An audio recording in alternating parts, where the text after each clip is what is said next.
ഹാഷിയ ലിറ്ററേച്ചറിനെ കുറിച്ച് അക്കാദമിക ലോകത്ത് നടക്കുന്ന ഡെവലപ്മെന്റുകളെ കുറിച്ച് വളരെ കൃത്യമായ ധാരണയുണ്ട്. ഓരോ മേഖലയിലും അതിന്റെ ആഴങ്ങളിൽ ഇറങ്ങി ചുമക്കൊണ്ടുള്ള പ്രസന്റേഷനുകളുമാണ് ഇവിടെ നടന്നത്. ഞാൻ ആദ്യമായി ആ പ്രസന്റേറ്റേഴ്സിനെ കൺഗ്രാറ്റുലേറ്റ് ചെയ്യാൻ ഉദ്ദേശിക്കുകയാണ്.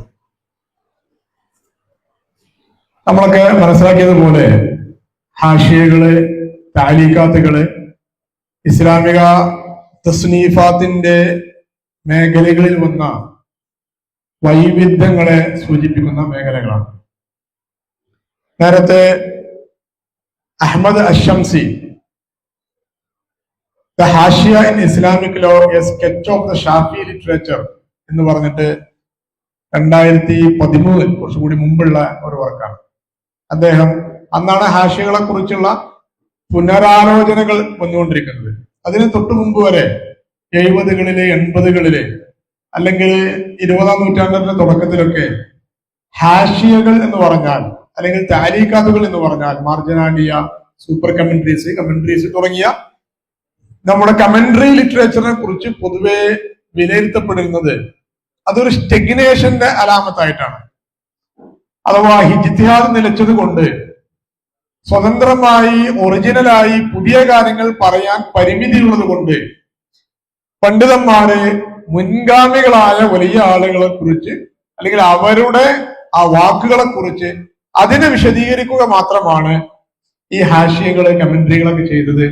അതുകൊണ്ട് തന്നെ അതിനൊന്നും ഒറിജിനാലിറ്റി ഇല്ല, ഒന്നും ഓഫർ ചെയ്യാനില്ല എന്ന ഒരു പ്രതലത്തിലായിരുന്നു ഓറിയന്റലിസ്റ്റ് പഠനങ്ങളൊക്കെ നേരത്തെ തന്നെ പോയിരുന്നത്. ആദ്യകാലം മുതലുള്ള ഗോൾഡ് സിഹർ അടക്കമുള്ള, ജോസഫ് സാഖ്ത് അടക്കമുള്ള ആളുകൾ മുതൽ കേൾസൺ അടക്കമുള്ള ആളുകൾ, അതേപോലെ ഈ അടുത്ത കാലത്ത് വന്ന ഗിബ് പോലത്തെ, ബർണാർഡ് ലെവിസിനെ പോലത്തെ ആളുകളൊക്കെ വളരെ വലിയ ക്രിറ്റിസിസം ആയിരുന്നു ഹാഷിയ ലിറ്ററേച്ചറിന്, കമന്ററികൾക്കെതിരെ പറഞ്ഞിരുന്നത്. എന്നാൽ ഇന്ന് ഈ ഒരു രീതി മാറുകയും നിരവധി ആളുകള് ഹാഷിയകളിലുള്ള ഒറിജിനാലിറ്റിയെ കുറിച്ച്, അതിലുള്ള പുതിയ കാഴ്ചപ്പാടുകളെ കുറിച്ച്, അത് ഓരോ കാലത്തിനോടും സംവദിക്കുന്ന രീതികളെ കുറിച്ച് ധാരാളം പഠനങ്ങൾ വരുന്നുണ്ട്. അഹമ്മദ് അഷംസി തന്നെ സൂചിപ്പിക്കുന്നുണ്ട്. ജർമ്മൻ ഓറിയന്റലിസ്റ്റ് ആയ എഡ്വാർഡ് സഹാവ്, അദ്ദേഹം ജർമ്മനി ഈ ആഫ്രിക്കൻ രാജ്യങ്ങളിലെ കോളനിവൽക്കരണത്തിന്റെ ഭാഗമായി ഷാഫി മദ്ഹബിലെ ഗ്രന്ഥം ജർമ്മൻ ഭാഷയിലേക്ക് ട്രാൻസ്ലേറ്റ് ചെയ്യുന്ന ഒരു പ്രോജക്റ്റ് അവതരിപ്പിച്ചപ്പോ അന്ന് ബാജൂരിയുടെ ഷറഹാണ്, ഹാഷിയാണ് അത് ജർമ്മനിയിലേക്ക് ട്രാൻസ്ലേറ്റ് ചെയ്യുന്നത്. ബാജൂരി 1860കളിൽ വഫാത്തായ പണ്ഡിതനാണ്. ഈ ഹാഷിയ 10-20 വർഷത്തിനകം തന്നെ 1897 അതിന്റെ ആദ്യമായ ജർമ്മൻ ട്രാൻസ്ലേഷൻ വരുന്നത്. നമുക്കറിയാം, ഇന്ത്യയിൽ ബ്രിട്ടീഷുകാർ വന്നപ്പോ ഹിദായ അടക്കമുള്ള പല ഹനഫി ഗ്രന്ഥങ്ങളും ഇംഗ്ലീഷ് ലാംഗ്വേജിലേക്ക് ട്രാൻസ്ലേറ്റ് ചെയ്തിരുന്നു. കാരണം അവരുടെ അഡ്മിനിസ്ട്രേറ്റീവ് പർപ്പസിന് വേണ്ടിയിട്ട്, അവിടുത്തെ ജുഡീഷ്യൽ പർപ്പസിന് വേണ്ടിയിട്ട് ടെക്സ്റ്റ് ബുക്കുകൾ ആവശ്യമുള്ളത് കൊണ്ട് ഇങ്ങനെ പുസ്തകങ്ങൾ ട്രാൻസ്ലേറ്റ് ചെയ്തിരുന്നു. അപ്പൊ എന്തുകൊണ്ട് ഇങ്ങനെ ആധികാരികമായ ഇമാം ഷാഫിയുടെയോ അല്ലെങ്കിൽ അതിനുശേഷം വന്ന വലിയ മുജ്തഹിദുകളുടെയൊക്കെ കിതാബ് എടുക്കാതെ ബാജൂരിയുടെ ഈ വർക്ക് എന്തുകൊണ്ട് ട്രാൻസ്ലേറ്റ് ചെയ്യുന്നു എന്നതിന് അദ്ദേഹം അതിന്റെ തുടക്കത്തിൽ വിശദീകരണം നൽകുന്നുണ്ട്. അപ്പൊ അദ്ദേഹം പറയുന്നത്, ഇവ ആധുനിക ലോകം, അന്നത്തെ ആധുനിക ലോകം, അദ്ദേഹം അത് ബാജൂരിയുടെ കിതാബ് ഇറങ്ങി 10-20 വർഷങ്ങൾക്കുള്ളിലാണ് അത് ജർമ്മനിയിലേക്ക് ട്രാൻസ്ലേറ്റ് ചെയ്യുന്നത്. അപ്പൊ ഇതാണ് ലേറ്റസ്റ്റ് ആയിട്ടുള്ള മോസ്റ്റ് ഒഥോറിറ്റീവ് വർക്ക് എന്ന് അദ്ദേഹം അതിനെ കുറിച്ച് വിശദീകരിക്കുന്നുണ്ട്. അതേപോലെ തന്നെയാണ് മറ്റൊരു ഓറിയന്റലിസ്റ്റ് പണ്ഡിതനായ ക്രിസ്റ്റിയാൻ സ്നൗക്ക് ഹർഗ്രോച്ച്. അദ്ദേഹത്തിന്റെ വിലയിരുത്തല് അദ്ദേഹം പറയുന്നുണ്ട്, ഷിർവാനിയുടെ ഹാഷിയയാണ് ഒരുപക്ഷെ ഏറ്റവും പോപ്പുലറായ ഹാഷിയ എന്നുള്ളത്.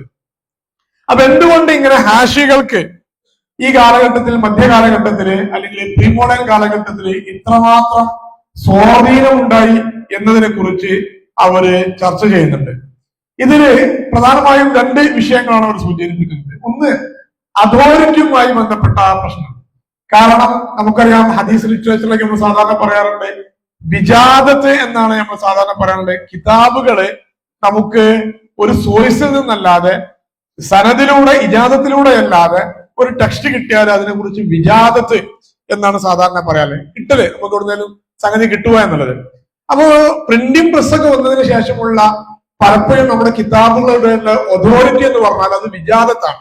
വിജാദത്ത് ശരിക്ക് ഇജാദത്തിന്റെ എല്ലാ തലങ്ങളും കഴിഞ്ഞ് അവസാന ലെയറിലാണ് ഇങ്ങനെ ഏതെങ്കിലും ഒരു കിതാബ് ഇന്ന ഓതറുള്ളതാണ് എന്ന് പറഞ്ഞ് ലഭ്യമാകുക എന്നതിന്റെ സ്ഥാനം വരുന്നത്.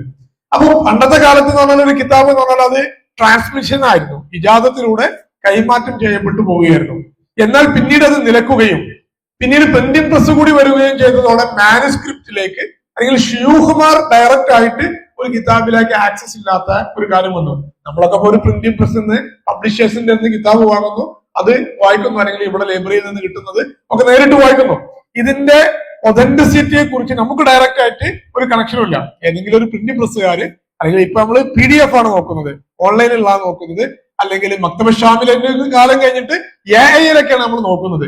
അപ്പോ ഇത് ഒതന്റിക് ആയ കിതാബാണോ എന്ന് നമുക്ക് ഉറപ്പുവരുത്താൻ പറ്റില്ല. ഇങ്ങനെ ഒരു അൺസർട്ടിനിറ്റി ഉണ്ടായത് കൂടിയായിരുന്നു പ്രത്യേകിച്ച് അന്ന് അപ്പൊ അദ്ദേഹം അന്ന് പറയുന്നുണ്ട്, ഇമാം ഷാഫിയുടെ കിതാബിലുമോ റിസാലയോ ലൈബ്രറികളിൽ പോലും തപ്പിയാൽ കിട്ടൂല.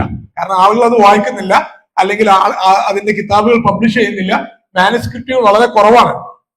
എന്നാല് ബാജൂരിയുടെ ഈ അദ്ദേഹത്തിന്റെ ദർസുകളില് ബാജൂരിയുടെ കിതാബ് 400-ൽ പരം പണ്ഡിതന്മാർ ഒരൊറ്റ സദസ്സിൽ തന്നെ അത് കേൾക്കുകയും പഠിക്കുകയും അതിന്റെ ഇജാദത്ത് വാങ്ങുകയും ചെയ്തിരുന്നു.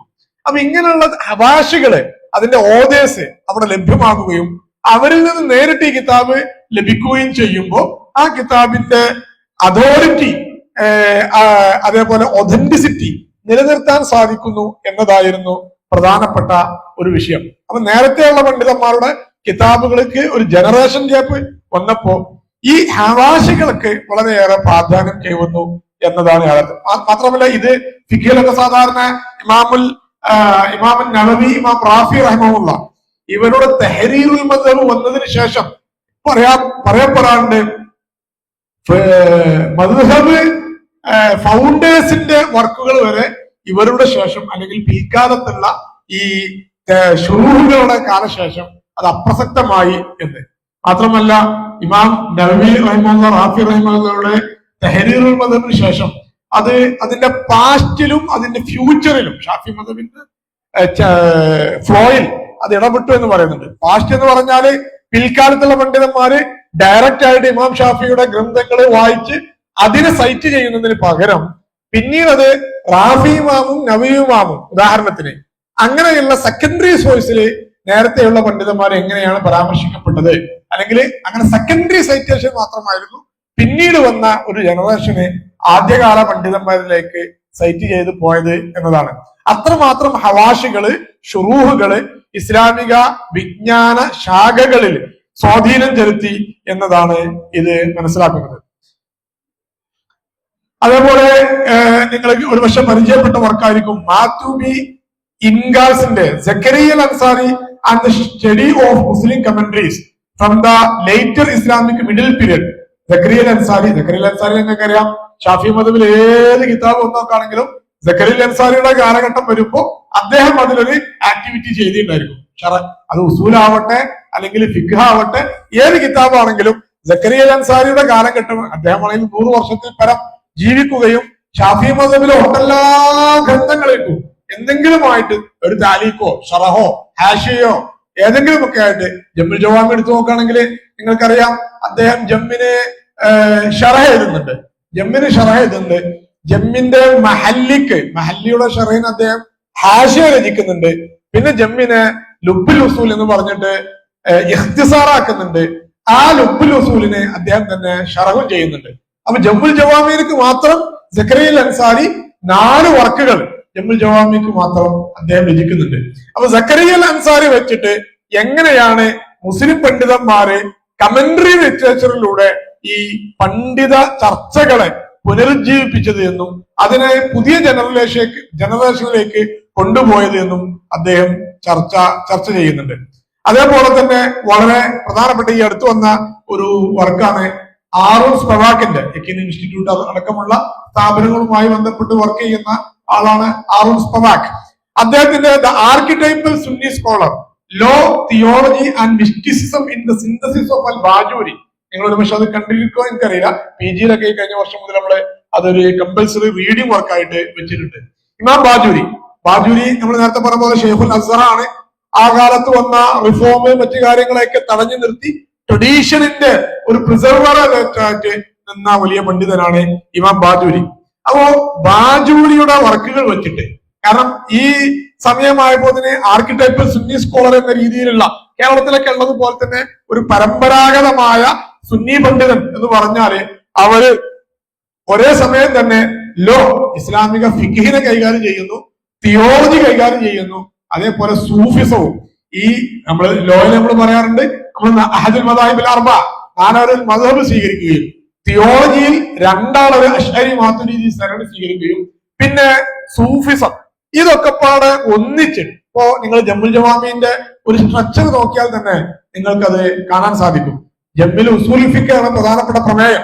എന്നാൽ ആ ഉസൂൽ ഫിഖ് പറഞ്ഞിട്ട് അദ്ദേഹം നിർത്തുകയല്ല, മറിച്ച് ഉസൂലിന്റെ അവസാനത്തില് തഖ്ലീദിന്റെ ബാബില് അവസാന വർഷ വിദ്യാർത്ഥികളൊക്കെ ആണെങ്കിൽ ഒരുപക്ഷെ ആ പരിസരത്തൊക്കെ എത്തിയിരിക്കും. ബാബിൽ ഇസ്തിഹാദിന്റെ ബാബില് തഖ്ലീദിനെ കുറിച്ച് ചർച്ച ചെയ്ത് തഖ്ലീദ് ഫി ഉസൂലുദ്ദീനിൽ തഖ്ലീദ് ചർച്ച ചെയ്യാൻ പറ്റോ ഇല്ലേ എന്ന വിഷയത്തിലേക്ക് കടക്കുകയും എന്നിട്ട് അദ്ദേഹം എന്താണ് അപ്പോ തഖ്ലീദിന്റെ പരിമിതികളെ കുറിച്ച് പറഞ്ഞിട്ട് അതുകൊണ്ട് തന്നെ ഇപ്പോ ഇമാം അബുൽ ഹസൻ അശ്അരിയുടെ ഒരു അഭിപ്രായം അവിടെ ചർച്ച ചെയ്യുന്നുണ്ട്. മുഖല്ലിദിന്റെ ഈമാൻ ശരിയാണോ അല്ലേ എന്ന ഒരു അഭിപ്രായം.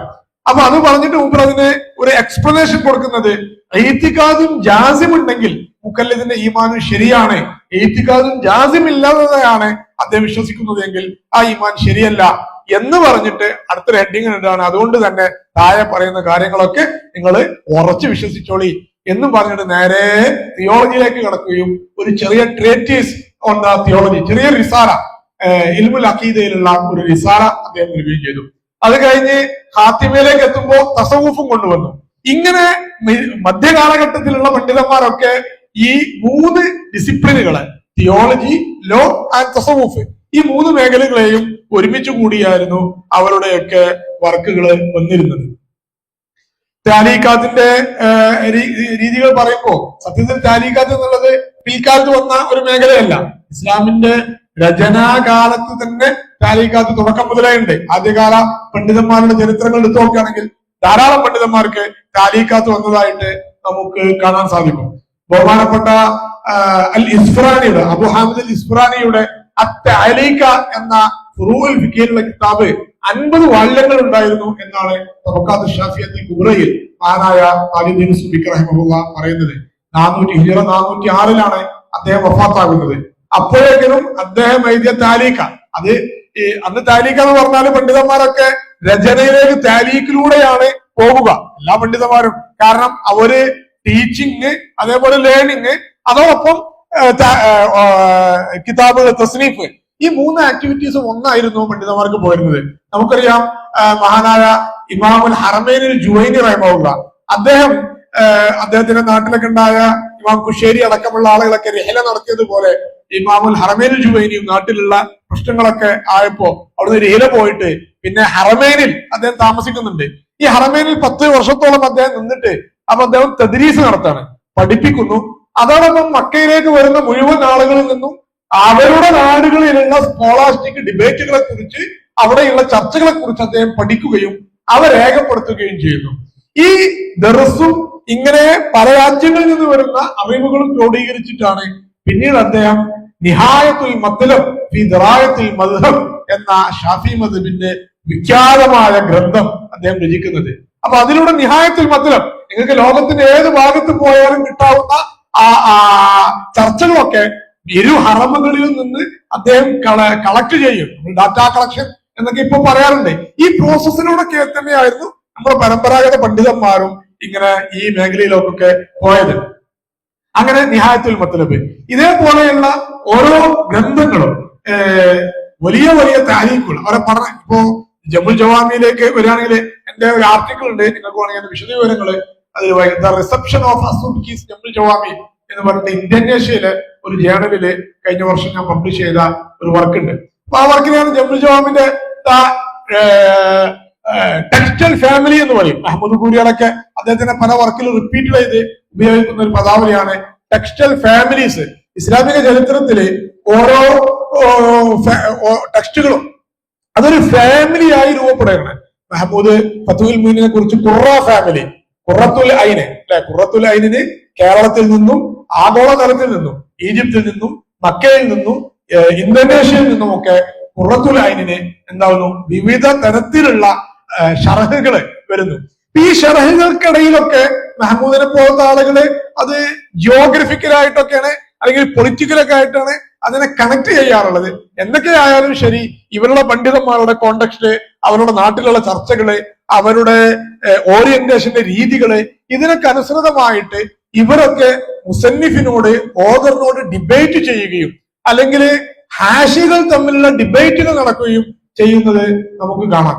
അപ്പൊ ഇങ്ങനെ ഓരോ ടെക്സ്റ്റൽ ഫാമിലികൾ, അത് ഉസൂൽ ഫിഖിന്റെ മേഖലയിൽ വരാണെങ്കിലും നമുക്ക് കാണാൻ കഴിയും. അത് നേരത്തെയുള്ള മഹാനായ ഇമാമുൽ ഹറമൈനിയുടെ ബുർഹാന്, അത് കഴിഞ്ഞിട്ട് അൽ മുസ്തഫ, ഇതൊക്കെ വന്നപ്പോ പിന്നീട് വന്ന പ്രധാനപ്പെട്ട കിതാബുകളൊക്കെ ഇതിലേക്ക് റെഫർ ചെയ്തിട്ടാണ് വരുന്നത്.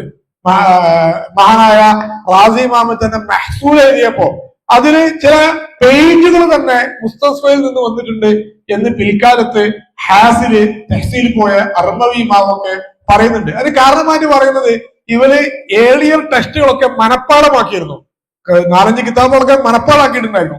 അപ്പോ സ്വാഭാവികമായിട്ട് രചിക്കുമ്പോ അത് ഇന്നത്തെ പോലെയുള്ള എന്തല്ല കോപ്പി പേസ്റ്റ് അല്ല, സ്വാഭാവികമായിട്ട് അവർ രചിക്കുമ്പോ ഒരു വിഷയം വരുമ്പോ അതിൽ ഇമാം ഗസാലിയുടെയൊക്കെ വളരെ കൃത്യമായ പാരഗ്രാഫുകൾ അദ്ദേഹത്തിന് മനസ്സിലുണ്ടാകുമ്പോ സ്വാഭാവികമായിട്ടും ആ ഒഴുക്കിൽ അതങ്ങ് വന്നു പോകുന്ന രീതിയായിട്ട് പറയുന്നുണ്ട്.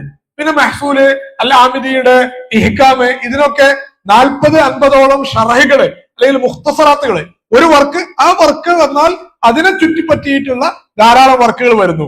അതിൽപ്പെട്ട ഏതെങ്കിലും വർക്ക് പിന്നീട് അടുത്ത തലമുറയില് അത് ഏറ്റവും വലിയ പ്രധാനപ്പെട്ട വർക്കായിട്ട് രൂപാന്തരം പ്രാപിക്കുന്നു.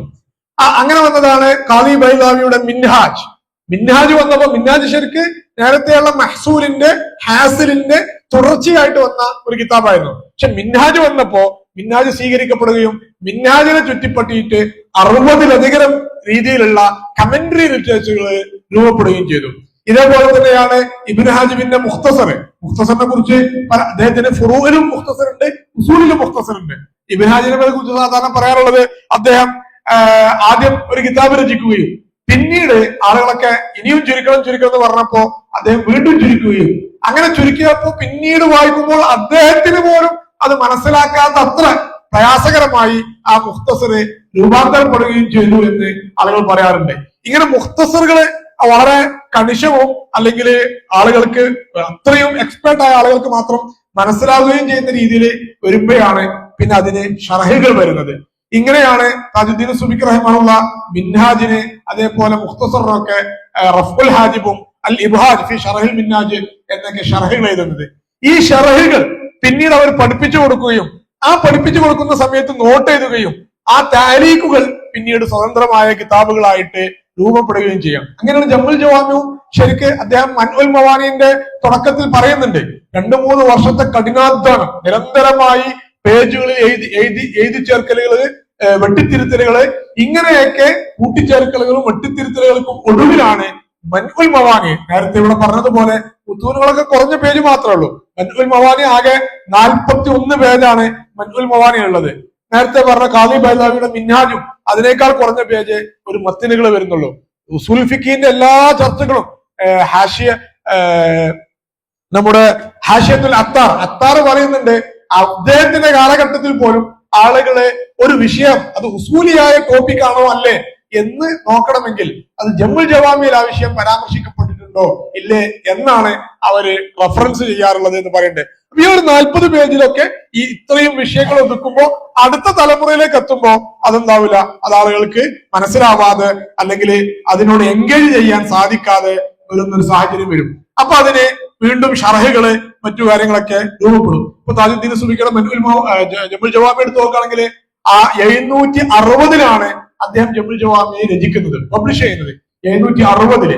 760 അദ്ദേഹത്തിന് 33 വയസ്സുണ്ടാവുമ്പോഴാണ് ഈ അദ്ദേഹത്തിന്റെ ക്ലാസ് നോട്ടുകള് അദ്ദേഹം നേരത്തെ റഫുൽ ഹാജിബും ഇബ്ഹാജും ഒക്കെ പഠിപ്പിച്ചതിൽ നിന്ന് നിരന്തരമായി എഴുതിയെടുത്ത ഒരു കിതാബായിട്ടാണ് ജമുൽ ജവാമി അദ്ദേഹം പബ്ലിഷ് ചെയ്യുന്നത്.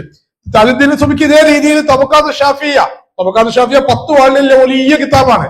തബക്കാത്ത് ഷാഫിയെ കുറിച്ച് അദ്ദേഹം പറയുന്നുണ്ട്, അദ്ദേഹത്തിന്റെ ജീവിതത്തിലെ 20-25ഓളം വർഷം നിരന്തരമായി എപ്പോഴും വായിക്കുമ്പോൾ അത് എഴുതി കുറിപ്പുകൾ എഴുതി അത് സ്വരുക്കൂട്ടിയിട്ടാണ് തൊബക്കാത്ത്. ഈ തൊബക്കാത്ത് ഷാഫിയ കുബ്ര അദ്ദേഹത്തിന് എത്തിപ്പിടിക്കാൻ പറ്റാത്തതാണ്.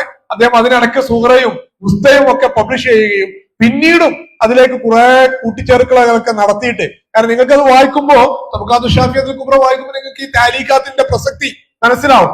കാരണം ഒരു ഓതർഷിപ്പ് എന്ന് പറഞ്ഞാല് ഇരുന്നിട്ട് പെട്ടെന്ന് എഴുതി തീർക്കുന്നതല്ല, നിരന്തരമായ റിസർച്ചിന്റെ അവരുടെ ക്ലാസുകൾക്കിടയിൽ അവർ എഴുതി വെക്കുന്ന ഡയറി കുറിപ്പാത്തുകളെ ഇങ്ങനെ ഡയറികളിലൂടെ ഉണ്ടാക്കിയെടുക്കുന്ന ഒരു കാര്യമാണ് പ്രധാനപ്പെട്ട കിതാബുകളുടെയൊക്കെ പിറവിക്ക് പിറകിൽ എന്ന് നമുക്ക് മനസ്സിലാക്കാൻ സാധിക്കും. ധാർമ്മിക വിദ്യാർത്ഥികളൊക്കെ ഇങ്ങനെ ഒരു കോൺഫറൻസ് നടത്തുമ്പോ ചുരുങ്ങിയത് നിങ്ങൾക്കെങ്കിലും അങ്ങനത്തെ ഒരു പ്രാക്ടീസ്, നിങ്ങൾ വായിക്കുന്നത് ചർച്ച ചെയ്യുന്നതൊക്കെ എഴുതി വെക്കുകയും അത് പിന്നീട് കറക്റ്റ് ചെയ്യുകയും അങ്ങനെ നിങ്ങളൊക്കെ PG-ലോ അല്ലെങ്കിൽ PG ഒക്കെ എത്തുമ്പോ അത് പബ്ലിഷ് ചെയ്യുന്ന രീതിയിലേക്ക് വരികയും ചെയ്യുമ്പോൾ നമ്മൾ പഴയ കാലത്തെ ഉലമാക്കൾ ചെയ്തതുപോലെയുള്ള ഒരു വൈബ്രന്റ് ആയിട്ടുള്ള ഒരു സ്കോളർഷിപ്പിന്റെ ഒരു കൾച്ചർ, ഒരു അറ്റ്മോസ്ഫിയർ നമുക്ക് കേരളത്തിലും പുനർജീവിപ്പിക്കാൻ സാധിക്കുമെന്ന് ശുഭപ്രതീക്ഷ ഞാൻ പുലർത്തുന്നു.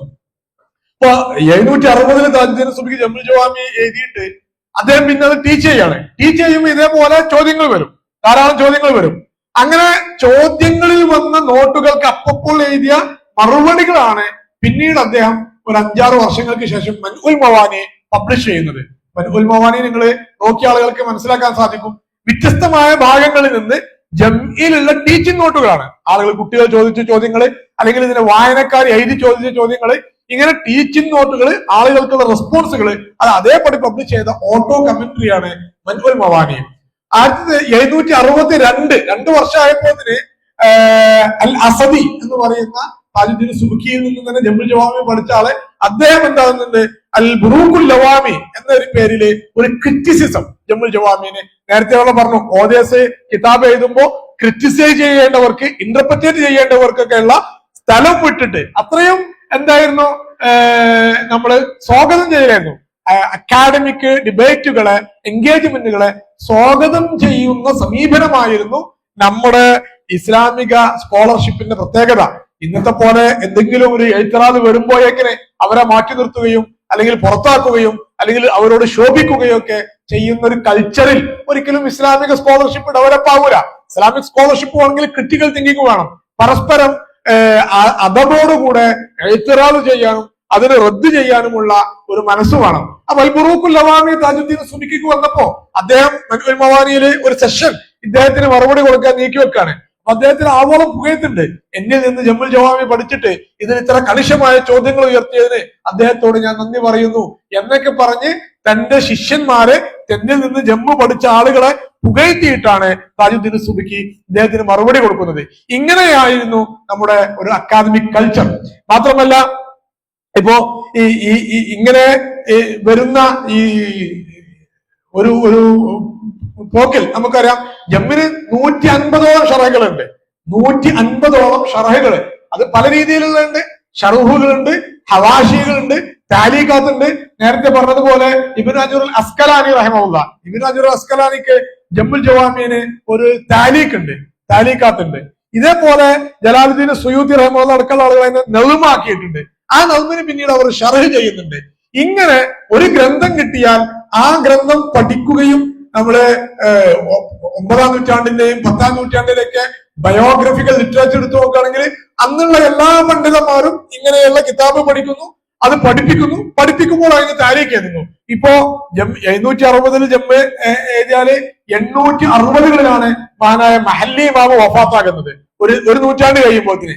ആ ഒരു നൂറ്റാണ്ട് കഴിയുമ്പോഴേക്കിന് ജമ്മിന് ഇഷ്ടംപോലെ ഷറഹുകൾ വരാണ്. മഹല്ലി ഇമാമിന്റെ ഉസ്താദുമാരായിരുന്ന പ്രധാനപ്പെട്ട ആളുകൾക്കൊക്കെ ജമ്മിന് നുക്കത്തുകളോ താലീഖുകളോ ഉണ്ട്. അങ്ങനെ അത്തരം ദർക്കഷി ഇമാമിന്റെ തശ്രീഫുൽ മസാമി പോലത്തെ കിതാബുകളൊക്കെ ആയിരുന്നു.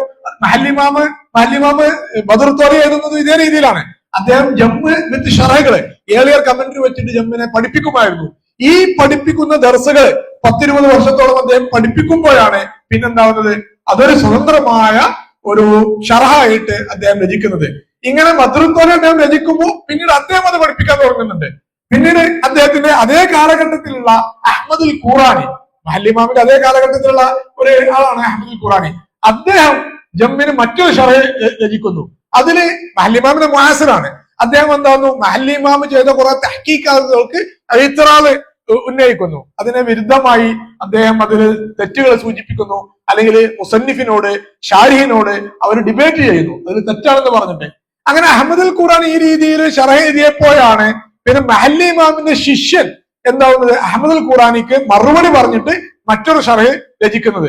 ഞാൻ പറയുന്നത് ഇങ്ങനെയുള്ള ക്ലാസ് ഡിബേറ്റുകള്, താലീഖാത്തുകള് അതായിരുന്നു ഇസ്ലാമിക ലിറ്ററേച്ചറിനെ നിരന്തരമായി എൻകറേജ് ചെയ്യുകയും അതിനെ പുതിയ പുതിയ തലത്തിലേക്ക് അതിനെ കൊണ്ടുപോവുകയും ചെയ്യുന്നത്. അങ്ങനെ പിന്നീട് അവിടെ ഒരു 4-5 കമന്ററി ഒരു 10-25 വർഷത്തിന്റെ ഉള്ളിൽ വരുന്നുണ്ട്. കാരണം ഒരാള് കമന്ററി എഴുതുമ്പോൾ നേരത്തെ വന്ന ആൾക്കെതിരുള്ള ക്രിറ്റിസിസം ആയിരിക്കും. അഹ്മദുൽ ഖുറാനിയുടെ കമന്ററി ഈ അടുത്ത് സൗദിയിൽ നിന്ന് 2 വർഷത്തിനുള്ളിൽ ഇപ്പൊ അടുത്ത് എന്തായി പബ്ലിഷ് ചെയ്ത് വന്നിട്ടുണ്ട്. അപ്പൊ അതിലുള്ള ഇത്റാറുകളാണ് നമ്മൾ ഇന്നും കാണുന്ന ബന്നാനിയില്, ഷിർബീനയില് തുടങ്ങിയ അത്താറില് ഒക്കെയുള്ള പ്രധാനപ്പെട്ട ഇത്റാറുകള്.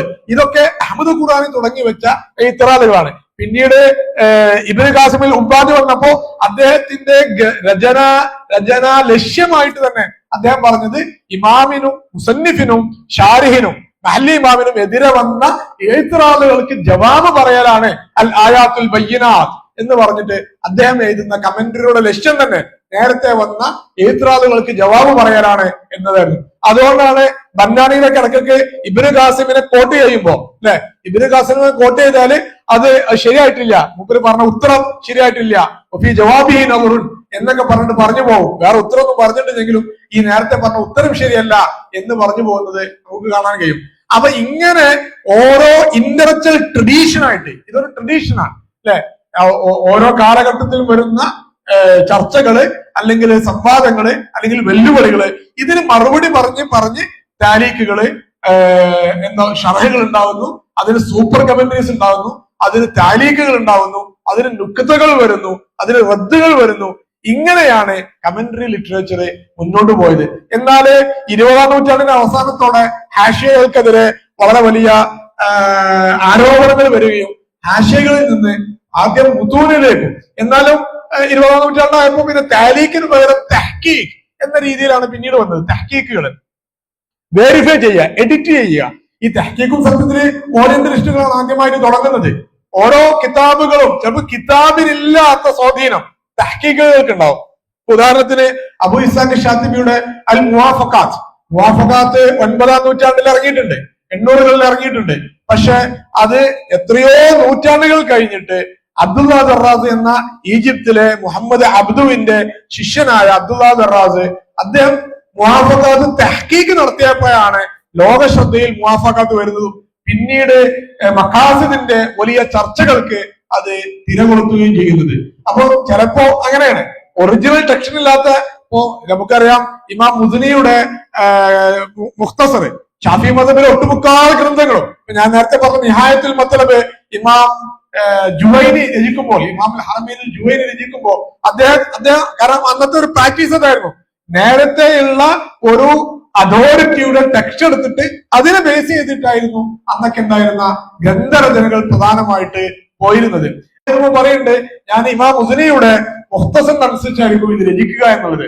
എന്നാല് നിഹായയിലെ ഇടക്കിടക്ക് മുഖ്തസറിന്റെ തബ്വീബിനെ കുറിച്ച് ഇമാമുൽ ഹറമൈൻ ജുവൈനി വിമർശനങ്ങൾ ഉന്നയിക്കുന്നുണ്ട്. കാരണം ഇമാമുൽ ഹറമൈൻ ജുവൈനി ലൊജീഷ്യനും മന്തിക്കുകാരനുമായിരുന്നു. അതുകൊണ്ട് തന്നെ അദ്ദേഹത്തിന് തബ്വീബിലൊക്കെ കൃത്യമായ കാഴ്ചപ്പാടുകൾ ഉണ്ടായിരുന്നു. പക്ഷെ ഞാൻ ഒരു ടെക്സ്റ്റിനെ ഫോളോ ചെയ്യുന്നത് കൊണ്ട് തന്നെ ഈ തബ്വീബിനെ മാറ്റിമറിക്കാൻ ഞാൻ താല്പര്യപ്പെടുന്നില്ല എന്ന് പറഞ്ഞ് ഇങ്ങനെ ആയിരുന്നു ഒന്നും കൂടി ബെറ്റർ എന്ന് പറഞ്ഞ് നിഹായയില് ഇമാം ജുവൈനി റഹിമഹുല്ലാഹ് പോവുകയാണ്. പക്ഷെ അത് ഇമാമുൽ ഗസാലിയിലേക്ക് എത്തപ്പോ എന്തായി, ഇമാം ജുവൈനി തുടങ്ങി വെച്ച ഈ ആശയങ്ങളെ, ഈ തബ്വീബിന്റെ കാഴ്ചപ്പാടുകളെ ഇമാമുൽ ഗസാലി റഹിമഹുല്ലാഹ് അദ്ദേഹത്തിന്റെ വജീസിലും വസീത്തിലും ഒക്കെ അപ്ലൈ ചെയ്യുകയും ഷാഫി മദ്ഹബിന് പുതിയ ഒരു തർത്തീബ് തബ്വീബിന്റെ ഒരു ശൈലി സംഭാവന ചെയ്യുകയും ചെയ്യുന്നുണ്ട് ഇമാം ഗസാലി റഹിമഹുല്ലാഹ്. അപ്പൊ ഞാൻ പറഞ്ഞു വരുന്നത് തെഹ്കീഖാത്തുകള്, ആധുനിക ലോകത്ത് തെഹ്കീഖാത്തുകളാണ്, വെരിഫിക്കേഷൻസ്, എഡിറ്റഡ് പബ്ലിക്കേഷൻസുകൾ ധാരാളം കാണാം. ഡോക്ടർ അഹമ്മദ് ഷാക്കർ ഈജിപ്തിലുണ്ടായിരുന്ന പണ്ഡിതനായിരുന്നു. തെഹ്കീഖി മേഖലയിൽ ഒരു കാലത്ത് ഏറ്റവും കൂടുതൽ ശുദ്ധമായ സംഭാവനകൾ അർപ്പിച്ച റഈസുൽ മുഹഖിഖീൻ എന്ന് അക്കാദമിക ലോകത്ത് അറിയപ്പെടുന്ന പണ്ഡിതനാണ് ഡോക്ടർ അഹമ്മദ് ഷാക്കർ. അദ്ദേഹം റിസാലയ്ക്ക് തഹ്കീഖ് നൽകുന്നുണ്ട്, പല പണ്ഡിതന്മാർക്കും അദ്ദേഹം, അതേപോലെ മുസ്നദ് അഹമ്മദിന് തഹ്കീഖ് നൽകുന്നുണ്ട്, അതേപോലെ ഇബ്നു ഹസ്മിന്റെ കിതാബുകൾക്ക് അദ്ദേഹം തഹ്കീഖ് നൽകുന്നുണ്ട്, ധാരാളം ഗ്രന്ഥങ്ങൾ. അപ്പോ താരീഖിൽ നിന്ന് പോന്നിട്ട് തഹ്കീഖ് എന്നൊരു മേഖലയിലേക്ക് കഴിഞ്ഞ ഒരു നൂറ്റാണ്ടില് പ്രത്യേകിച്ച് പബ്ലിക്കേഷന്റെ ഒരു സമയം വന്നപ്പോ നമുക്ക് കാണാൻ കഴിയും. തഹ്കീഖ് ധാരാളം ആളുകൾ, നിങ്ങൾക്കൊക്കെ ഒരുപക്ഷെ തഹ്കീഖ് മേഖലയിൽ സംഭാവനകൾ അർപ്പിക്കാൻ സാധിക്കും. ഇതേപോലെ തന്നെ ഇപ്പോ പുതിയതായിട്ട് വന്ന നിങ്ങൾ ഒരു വിഷയം കണ്ടിട്ടുണ്ടായിരിക്കും, ഇപ്പോ തശ്ജീറുകള് ജംഉൽ ജവാമീനടക്കം അൽ ഹക്കീം അൽ ഇൽമിയ, അത് പല കിതാബുകൾക്കുണ്ട്, സ്റ്റഡി വർക്കുകൾക്കൊക്കെ അൽ ഹക്കീം അൽ ഇൽമിയ ഒരു കിറ്റുകള്, ലേണിംഗ് കിറ്റ് സാധാരണ സിലബസിലൊക്കെ പറയാറുണ്ട്. ഇതേപോലെ ജംഉൽ ജവാമീനൊക്കെ ഹസൻ അൽ ബുഖാരി, ആമിർ ബഹജത്ത് തുടങ്ങിയ ആളുകളൊക്കെ കൂടിയിട്ട് സൗദിയിൽ നിന്ന് ഒരു അൽ ഹക്കീം അൽ ഇൽമിയ.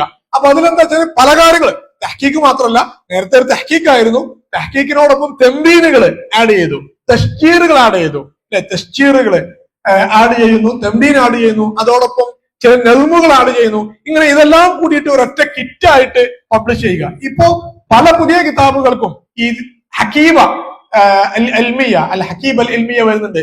ദാറുൽ വിദ്യാർത്ഥികൾക്ക് കൈവക്കാവുന്ന ഒരു മേഖലയാണത്. കാരണം നമ്മളൊക്കെ ദർസിൽ പഠിക്കുന്ന പല കിതാബുകളും ലോകതലത്തിൽ തന്നെ ദർസിലുള്ള കിതാബുകളാണ്.